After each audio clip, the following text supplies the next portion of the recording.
Qui refuse de châtier son fils ne l'aime pas. Celui qui l'aime le corrigera de bonne heure. Proverbe chapitre 13, verset 24. Je suis en train de méditer et je suis tombée sur ces belles paroles bibliques que j'aimerais partager avec vous, bien-aimés. Chers parents, chers pères, chères mères, corrigez vos enfants. Et la Bible le dit quand? Pendant qu'il est encore tôt. La Bible le dit de bonne heure, pendant qu'il est encore tôt. N'attendez pas que demain, il perde la femme de sa vie.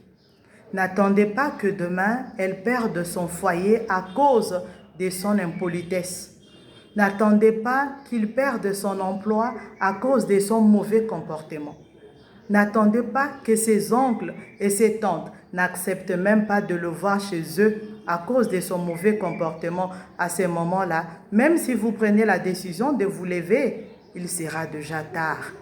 Aidez votre enfant de bonne heure. C'est ce que nous dit la parole de Dieu. Aidez votre enfant de bonne heure. Certains parents disent, donnez-lui du temps, elle va changer. Donnez-lui du temps, ce n'est qu'un petit garçon, il va changer. Ce n'est qu'une petite fille, elle changera. Mais elle ne changera pas si vous ne faites rien. Il ne changera pas si vous ne faites rien, chers parents. Aidez votre enfant à devenir une meilleure personne.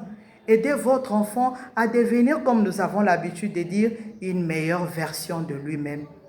Aimer son enfant ne veut pas dire ne jamais hausser la voix. Aimer son enfant ne veut pas dire ne jamais punir, ne jamais sanctionner son enfant. Ce n'est pas vrai. Aimer son enfant ne veut pas dire regarder son enfant en train de manquer de respect à ses aînés et ne rien dire. Corrigez vos enfants de bonne heure. Que Dieu vous bénisse.